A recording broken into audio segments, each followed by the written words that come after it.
दिदीबहिनीहरूमा कक्षा 9 की छात्रा स्मृति विष्टको तर्फबाट न्यानो अभिवादन स्वीकार्नुहोस्। आज यस शुक्रबारी कार्यक्रम अन्तर्गत 9-10 वक्तृत्व कला प्रतियोगितामा मैले पनि सहभागी भई आफ्ना धारणाहरू व्यक्त गर्न पाउँदा आफैलाई हृदयदेखि गौरवशाली ठानेकी छु। आजको वक्तृत्व कलाको शीर्षक रहेको छ समाज सुधारमा मेरो जिम्मेवारी। सर्वप्रथम त म समाज भनेको के हो स्पष्ट पार्न चाहन्छु। समाज भनेको उद्देश्य उन्मुख परिवर्तनमुखी र विकासमुखी मानव संस्था हो, जसलाई विभिन्न जाति, धर्म, संस्कृति, लिङ्ग, वर्ग, भाषा र वेशभूषाको सङ्गम पनि भनिन्छ। समाज मानवीय सम्बन्धको जाल हो भने व्यक्ति समाजको एक एकाइ हो। विगतको घुमन्ते जीवन पद्धति र कन्दमूल खोजी गुजारा गर्ने समाजबाट विकास हुँदै यो 21औं शताब्दीको आधुनिक समाजमा आइपुग्दासम्म पनि समाज पूर्ण रूपमा विकास र सुधार हुन सकेको छैन। यस आधुनिक समाजलाई विज्ञान प्रविधिको समाज, गतिशील र विकसित समाज मानिए तापनि परम्परादेखि चलिआएका अन्धविश्वास, कुरीति र रूढिवादी पूर्ण रूपमा अन्त्य भएका छैनन्। अझै पनि सिमानामा किल्ला गाडे जसरी समाजमा जरा गाडेर बसेका छन्। हाल म एउटा विद्यार्थी हुँ।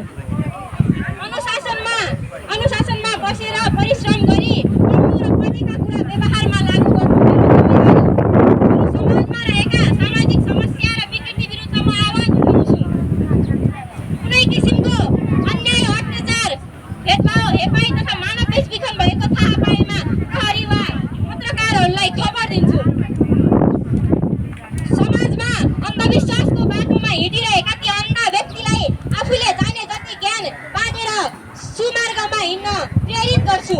मेरो समाजमा दाइजो प्रथा र बक्सी प्रथा त पूर्ण रूपमा अन्त्य भइसकेका छन्, तर छाउपडी प्रथा भने अझै पनि रहिआएको छ। शिक्षित घर परिवारमा भने छाउपडी प्रथा पूर्ण रूपमा अन्त्य छ भने अशिक्षित घर परिवारमा अझै पनि बाँकी रहेको छ। अझै यसका निम्ति मैले म जस्तै विद्यार्थी र व्यक्तिलाई सहभागी गराई विभिन्न सडक नाटक, लघु नाटक र र्याली सञ्चालन गरी गाउँमा सचेतना फैलाउने कार्य गरेकी छु।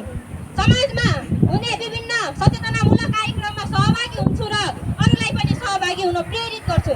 समाजमा हुने सामाजिक संस्कार जस्तै जन्म संस्कार, विवाह संस्कार, मृत्यु संस्कारमा म आफ्नो सक्रिय सहभागिता जनाउँछु र यसरी सबै व्यक्ति आफ्नो स्थानबाट सक्रिय सहभागिता जनाउँदा सामूहिकताको भावना र अपनत्वको भावना प्रबल भएको देख्छु।